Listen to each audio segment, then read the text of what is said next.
Basi kata Wan, dia sepatutnya tersandar bawah bansal tu. Tengah bergerak sendiri, pusing-pusing laman macam ada orang kayuh, tapi tak nampak sesiapa pun.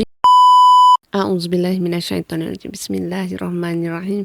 Hai, Assalamualaikum korang. Bertemu lagi dengan Akak dengan 4 kisah seram.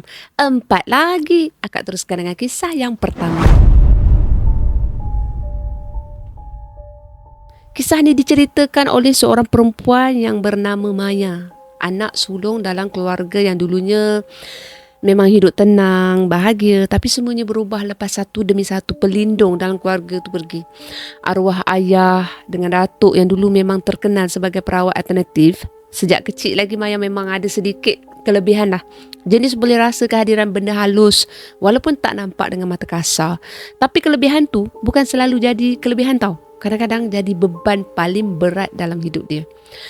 Semua benda pelik tu mula jadi sekitar pertengahan tahun 2020. Maya mula rasa badan dia lemah gila, pening kepala, tak tentu pasal, macam darah dalam badan dia tiba-tiba kurang. Tapi apa yang paling dia tak boleh nak tahan, setiap kali datang bulan, setiap kali masuk bilik air, dia akan terbau bau busuk yang teramat sangat. Bau bangkai yang menusuk hidung dia sampai boleh buat dia muntah tau. Yang buat dia lagi takut, bau tu bukan datang dari luar, tapi dari tuala wanita yang diguna sendiri, walaupun darah yang keluar sikit je tak banyak. Bau dia hanya pekat macam sesuatu yang tak normal langsung. Benda tu berlarutan hampir 4 bulan lah. Sepanjang tempoh tu Maya mula rasa macam ada sesuatu ikut dia ke mana-mana. Dia tak nampak, tapi hati dia selalu bagi signal macam ada yang berdiri dekat penjuru bilik, ada yang betul-betul berada belakang dia. Kadang-kadang bila dia tengah buat kerja kan, ngongek-ngongek semua, tiba-tiba dia akan pusing tanpa sebab. Sebab dia rasa macam ada yang tengah perhatikan dia rapat sangat. Kemuncak semua ni jadi satu malam. Masa tu Maya tengah tidur, tiba-tiba dia kena tindih. Badan tak boleh gerak langsung, mata dia terbuka tapi badan dia kaku. Dalam keadaan tu, dia nampak 2 susuk dalam bilik dia tau. Satu dia macam mayat dibungkus kain putih. Satu lagi dia lebih pelik lah, badan dia dililit dengan kain kuning lusuh. Macam dibalut kasar tanpa bentuk jelas. Makhluk berkain kuning tu dia keluarkan bunyi dengusan yang dalam tau, yang memang buat bulu roma memang auto tegak berdiri. Maya cuba nak kuatkan diri dia baca ayatul kursi dalam hati, tapi bila habis je baca bacaan tu, tekanan dekat badan dia tu hilang dan 2 benda tu terus lenyap. Alhamdulillah lah. Maya cuba kuatkan diri, dia baca ayatul kursi dalam hati, dan bila habis je bacaan tu, tekanan dekat badan dia hilang dan 2 benda tu terus lenyap. Maya terus bangun, lari keluar bilik dengan nafas yang tercungap-cungap lah. Masa tu memang letih lah. Lepas tu dia ceritalah dekat ibu dia, dan masa tu barulah dia tahu ibu dia pun sebenarnya rasa lemah badan sejak kebelakangan tu. Cuma ibu dia tak adalah bau pelik-pelik tu semua, tak ada. Dari situlah dia orang tahu benda tu bukan kena dekat Maya seorang je tau. Akhirnya abang sepupu Maya dia bawa lah seorang perawat yang dia orang panggil sebagai Pak Haji. Orangnya tenang je, tak banyak cakap. Datangnya cuma nak tasbih kayu dengan Al-Quran kecil macam tu. Lepas tu dia buatlah solat hajat ringkas. Tiba-tiba dia tunjuk tepat ke arah bilik Maya dan cakap benda tu ada dekat bawah tempat Maya tidur. Tanpa buang masa, diorang semua masuk bilik Maya. Katil diangkat dan masa tu suasana bilik terus berubah jadi sejuk lain macam tau. Pak Haji baca doa panjang dan tiba-tiba atas lantai simen tu yang asalnya kosong, muncul satu bungkusan kain kuning, basah, berbau busuk yang sama macam Maya bau selama ni. Bau dia terus naik kuat. Memang sah lah, itulah puncanya. Bila bungkusan tu dibuka, dalam tu ada tuala kecil, jarum berkarat dan ada gumpalan rambut yang diikat mati. Pak Haji terus cakap tu kerja orang dengki. Kain kuning tu digunakan untuk panggil jin yang tugas dia hisap darah kotor wanita dalam rumah tu. Sebab tu Maya dengan ibu dia lemah dan bau busuk tu datang dari situ. Cecair merah kat kain tu sebenarnya hasil dari curian darah diorang. Lepas benda tu dimusnahkan dan dibuang ke sungai, perubahan jadi cepat lah. Maya rasa badan dia terus ringan, pening dia hilang, dan bila datang bulan lepas tu semuanya normal balik. Alhamdulillah, tak ada bau pelik lagi. Ibu dia pun mula kembali sihat macam biasa. Tapi ada satu benda yang Maya tak boleh nak lupa. Malam selepas benda tu dibuang, dia sempat terbau sikit bau hanyir tu datang sekali lagi tau. Sekejap je. Macam sesuatu nak lepaskan. Macam itulah dia nak lepaskan diri sebelum hilang sepenuhnya. Dari situ dia tahu benda tu memang kuat sebelum ni. Sejak kejadian tu rumah dia orang dah kembali tenang. Tapi Maya dah tak pernah ambil ringan lah hal-hal macam ni. Dia jadi lebih berhati-hati lah korang. Lebih kuatkan diri dengan doa dan lebih peka dengan apa yang berlaku sekeliling dia. Walaupun kita hidup zaman moden, hati manusia ni tetap sama. Masih ada yang dengki, masih ada yang sanggup buat kerja kotor untuk jatuhkan orang lain. Dan bila benda tu dah terkena, kita sendirilah yang kena tanggung.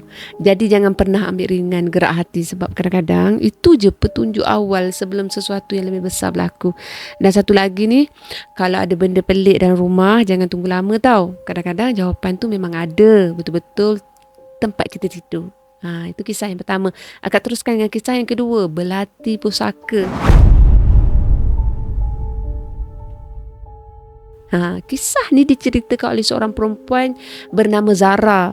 Dan apa yang dia lalui ni bukan benda biasa-biasa korang, tapi melibatkan sesuatu yang memang dari dulu lagi ikut dia tanpa dia sedar. Zara ni jenis yang memang dah lama pendam cerita ni, tak suka cerita dekat orang sebab dia sendiri pun susah nak terima.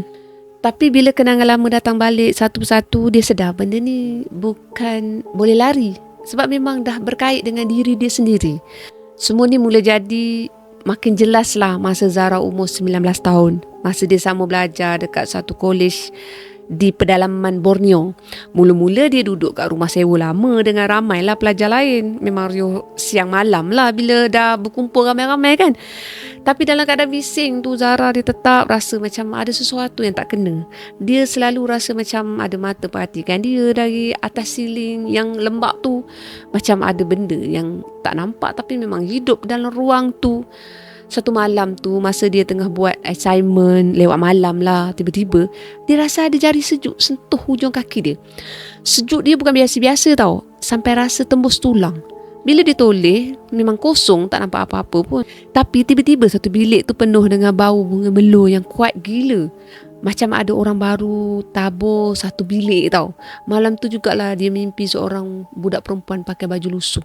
Dia pegang patung kayu buruk, tak bercakap apa-apa pun, cuma tunjuk arah bawah lantai rumah. Dari cerita orang lama lah, baru dia tahu rumah tu rupanya dibina atas tempat lama yang ada sejarah keluarga tragis. Budak tu cuma pembuka jalan je. Tanda ada benda lebih besar lah tengah tunggu. Zara dia tak tahan, teruslah dia pindah rumah. Dia ingat bila tukar tempat semua benda tu akan habis kat situ. Tapi dia silap besar lah. Benda tu bukan ikut rumah, benda tu ikut dia korang. Itulah yang susahnya. Dekat rumah baru, gangguan jadi lagi teruk, lagi jelas. Pernah satu malam, dia kena tindih kuat gila. Badan langsung tak boleh nak gerak korang. Dalam sama cahaya bulan tu, dia nampaklah satu susuk. Tinggi sangat, mencangkung hujung katil dia. Muka tak nampak jelas, macam diselubungi dengan kabus hitam. Zara nak jerit tapi suara dia macam kena telan balik dalam tekak tau. Hanya bila azan subuh berkumandang, barulah dia boleh gerak balik macam tu. Bila dia bangun, badan dia lebam sana, lebam sini, sakit macam baru lepas bergaduh betul. Ya, macam itulah dia rasa. Satu lagi kejadian yang Zara tak boleh nak lupa, masa dia dengan kawan-kawan balik lewat lah daripada pantai. Salah seorang kawan dia yang tengah uzur tiba-tiba diam 1000 bahasa. Tengah jalan sunyi tu, dia orang dengar bunyi ketawa mengilai dari atas pokok besar tau. Bila tengok, nampak perempuan berbaju putih rambut panjang berdiri atas dahan korang. Tengah tengok tepat ke arah dia orang. Bila sampai rumah, kawan-kawan uzur tu teruslah meracau, tunjuk bumbung, cakap ada lelaki berpakaian perang berdiri ke atas rumah lah. Masa tu semua dah tahu dah, benda ni dah bukan gangguan biasa. Lepas habis belajar, Zara dia kahwin awal 20-an lah. Dia ingat hidup baru ni akan tenangkan semuanya. Tapi makin teruk pula jadi. Bila pindah rumah mertua, setiap malam dia bangun menangis tanpa sebab. Jerit macam orang ketakutan. Dia selalu nampak berbola cahaya merah berlegar belakang pintu bilik tau. Suami dia pula masa tu kena pergi latihan polis dekat Semenanjung. Tinggallah Zara seorang dalam keadaan macam tu. Dalam kesunyian tu, mulalah muncul satu susuk wanita berjubah hitam, bertudung labuh sampai tutup muka. Benda tu tak kacau, tak serang pun. Tapi kehadiran dia berat juga. panas, macam ada aura yang tekan dada Zara setiap malam. Akhirnya mak mertua dia bawa dia pergi jumpa seorang perawat ni. Baru je Zara masuk rumah perawat tu, orang tu terus diam pandang bahu Zara lama sangat. Dia cakap Zara tak pernah seorang. Rupanya Zara ada pendamping. Pendamping yang setia ikut dia selama ni. Pendamping tu sebenarnya lindungi dia dari benda masa di college dulu. Tapi dalam masa yang sama, kehadiran dia tu tutup pintu rezeki dan ganggu kehidupan Zara termasuk soal zuriat. Bila diselidik, terbongkarlah satu rahsia lama keluarga. Arwah Datuk Zara ni dulu simpan satu belati lama tau, sejenis keris kecil yang ada penunggu wanita. Lepas Datuk meninggal, belati tu hilang entah ke mana. Entah nenek Zara pernah lah mimpi wanita penjaga belati tu minta balik ke waris sebab dia dah tersesat di tangan orang lain. Rupanya wanita berjubah hitam yang selalu muncul adalah jelmaan penunggu belati tu. Dia pilih Zara sebab Zara ada diri keenam yang kuat. Dia jaga Zara, tapi cara dia tu yang salah. Pelindungan tu jadi racun bila dia mula asingkan Zara dari dunia sebenar dan ganggu kesihatan dia. Dengan bantuan perawat dan beberapa sesi rawatan Islam lah, hijab Zara ni ditutup perlahan. Dia dinasihatkan, jangan layan lah kelebihan tu, jangan layan. Jangan buka jalan sendiri dan serahkan semua pada Allah. Rumah dia juga dipagar dengan ayat-ayat suci. Lama-kelamaan wanita berjubah hitam tu pun dah tak muncul lagi dah, Alhamdulillah. Tapi Zara sempat perasan satu benda tahu sebelum semuanya hilang. Pada malam terakhir dia nampak susuk tu, wanita tu berdiri jauh sikit dari biasa. Macam tengah perhati Zara buat kali terakhir. Dan lepas tu terus lenyap tanpa jejak. Sekarang Zara hidup lebih tenang lah. Dia dah faham bukan semua benda yang jaga kita tu baik. Memang tak baik.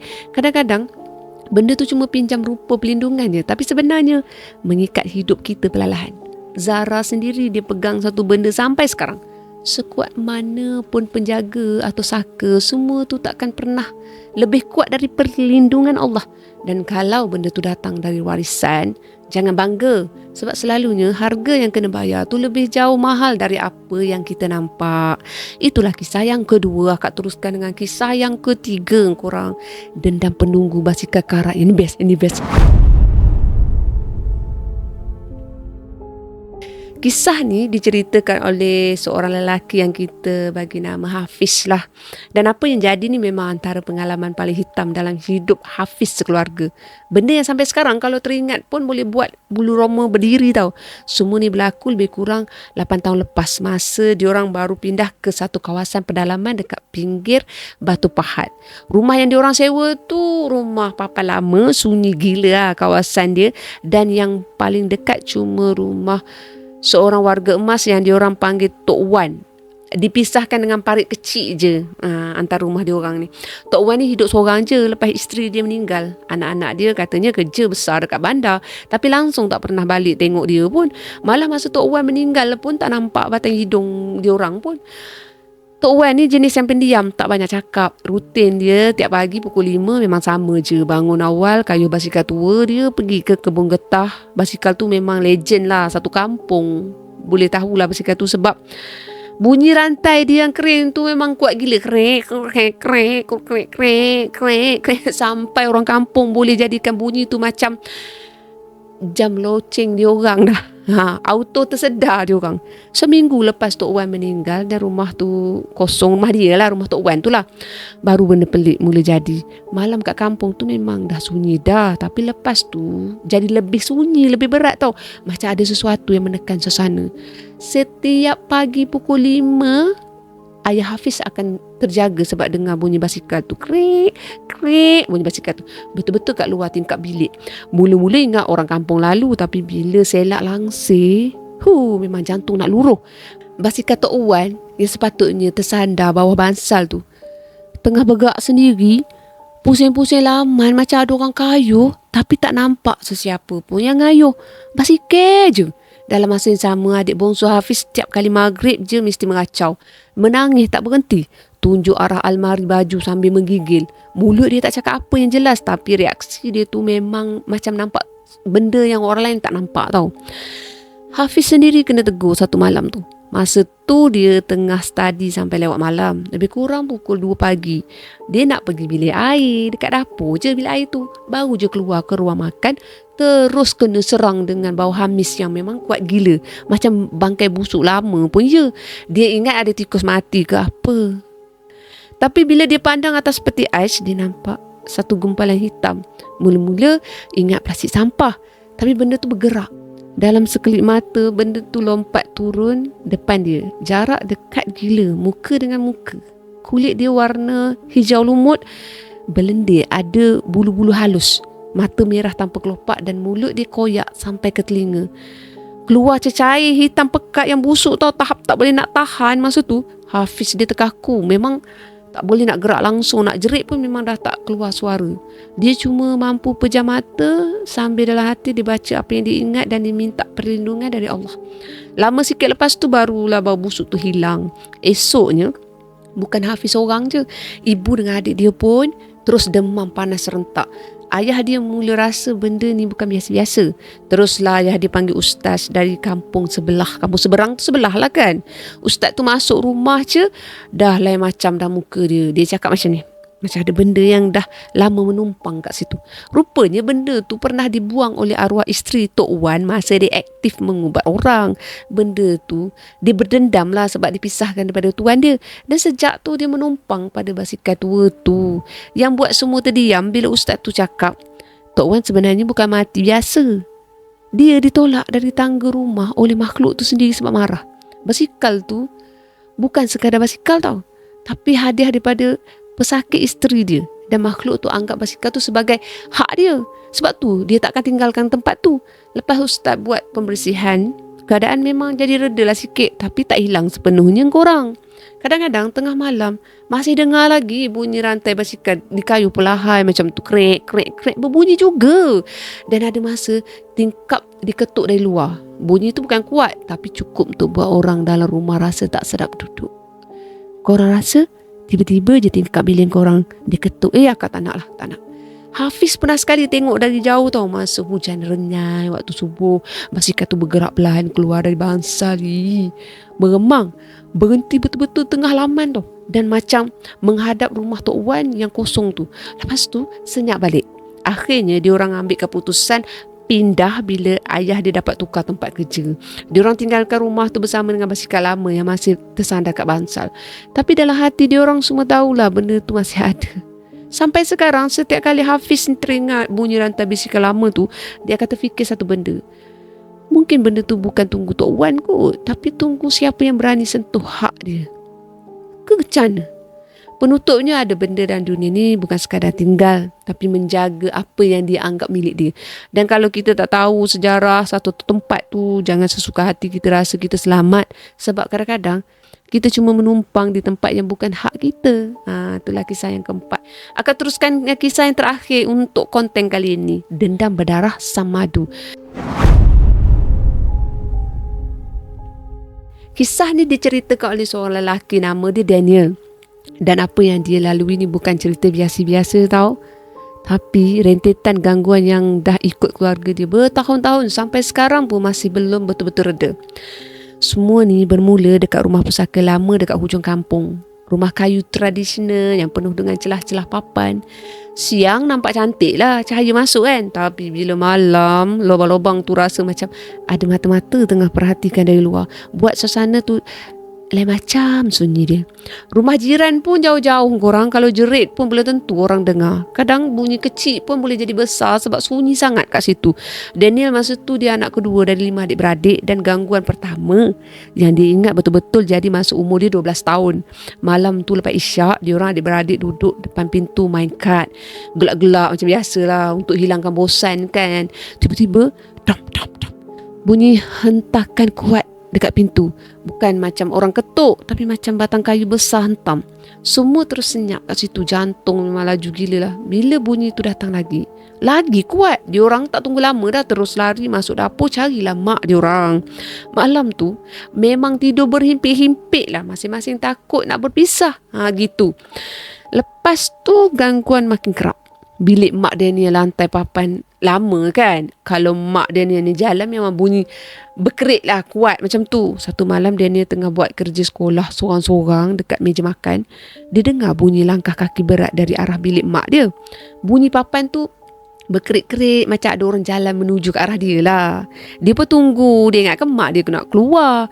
Tapi tak ada siapa pun. Lepas beberapa minit bunyi tu ulang lagi. Macam ada benda ulang alik depan pintu bilik tau. Masa tu Daniel memang dah tak tahan dah. Terus dia kemaskan buku-buku dia, lari masuk bilik dan dia berselubung sampai ke pagi. Dekat tak jauh dari rumah diorang pula ada satu banglo besar yang jarang berpenghuni. Dari kecil memang diorang main dekat situ lah. Tapi satu hari seorang kawan kampung diorang nekat tidur dekat situ sebab merajuk. Tengah malam dia bangun, dia dengar bunyi orang memasak, menyanyi dari dapur. Bila dia intai, dia nampak tangan tanpa badan tengah masak dekat dapur yang hidup lah macam tu. Terus dia lari, tak cukup tanah, tak jadilah nak merajuk kan. Lepas tu memang tak ada siapa berani pergi dah kat situ. Tak payahlah nak rajuk-rajuk sangat sampai ke situ, tak payah. Tak payah, sudah kau lari juga. Tapi sebenarnya semua gangguan tu ada punca yang lagi dalam. Rupanya ayah dan dia ada simpan satu rahsia besar tau. Masa mak dia tengah sarap mengandungkan adik bongsu dia, ayah dia diam-diam kahwin lain. Rahsia tu pecah masa mak dia bersalin. Ayah dia ni langsung tak jenguk nenek yang jaga mak dia kat hospital. Bila mak dia balik rumah, baru tahu hal sebenar dan memang berlaku pergaduhan besar lah. Ayah dia pun masa tu memang macam kena pukau. Sanggup kasar dengan mak dia tau, mak Daniel ni. Tapi akhirnya dia sedar dan diceraikan isteri kedua dia tu.